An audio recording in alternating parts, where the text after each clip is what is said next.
તો વડોદરામાં ભારે વરસાદના કારણે થઈને ઠેર ઠેર વરસાદી પાણી ભરાયા છે। ન્યાય મંદિર જે વિસ્તાર છે તેમાં પણ વરસાદી પાણી અનેક સ્થળો પર ભરાઈ ગયા છે। પ્રતાપનગર અને પોલીસ હેડક્વાર્ટરનો ગેટ પણ ધરાશાયી થયો છે, ત્યારે સ્ટ્રક્ચર ઉપર લગાવેલ હોર્ડિંગ્સ પણ પાણીમાં ધરાશાયી થઈ ગયા છે। બરાનપુરા વિસ્તારમાં પણ વરસાદી માહોલ જામ્યો અને વરસાદી પાણી ભરાઈ જવાના કારણે થઈને અલગ અલગ વિસ્તારોમાં અનેક વૃક્ષો ધરાશાયી થવાના દ્રશ્યો પણ સામે આવ્યા છે। આ દ્રશ્યો આપ જોઈ રહ્યા છો વડોદરાના ન્યાય મંદિર વિસ્તારના આ દ્રશ્યો છે કે જ્યાં વરસાદી પાણી ભરાઈ ગયા હતા, ત્યારે પ્રતાપનગર પોલીસ હેડક્વાર્ટરનો ગેટ પણ આ વરસાદી પાણીમાં ધરાશાયી થયો હોવાનું સામે આવી રહ્યું છે।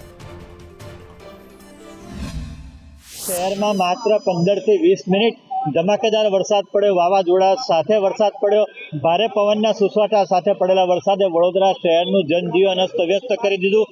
આપ જોઈ રહ્યા છો તે પ્રમાણે વિવિધ વિસ્તારોમાં પાણી ભરાઈ ગયા, વીજ પુરવઠો ખોરવાઈ ગયો તો સાથે સાથે જે મોટા મોટા હોર્ડિંગોના સ્ટ્રક્ચર ઊભા કરેલા હતા તે સ્ટ્રક્ચર પણ આપ જોઈ રહ્યા છો તે પ્રમાણે ધરાશાયી થયા છે। જો આ સ્ટ્રક્ચરો બ્રિજ પાસે હોત ને ધરાશાયી થયા હોત તો મોટી જાનહાનિ થાત, પરંતુ આ સ્ટ્રક્ચર અંદરની સાઈડે છે। સાથે સાથે પોલીસ હેડક્વાર્ટર જે આવેલું છે પ્રતાપનગર વિસ્તારમાં, પોલીસ હેડક્વાર્ટરનો ગેટ છે, આપ જોઈ રહ્યા છો તે મુજબ ગેટ પણ ધરાશાયી થઈ ગયો છે ભારે પવનને પગલે। પરંતુ જો કોર્પોરેશન સત્તાધીશો આવા સ્ટ્રક્ચરોને, જે મોટા મોટા સ્ટ્રક્ચરો જે પ્રાઇવેટ એજન્સીઓને આપવામાં આવે છે તેની ઉપર ધ્યાન નહીં આપે તો આગામી દિવસોની અંદર ભારે પવનની સાથે જે વાવાઝોડા સાથે વરસાદ ફૂંકાઈ રહ્યો છે તેમાં જરૂર કોઈ જાનહાનિ થશે તો ચોક્કસ વાત છે।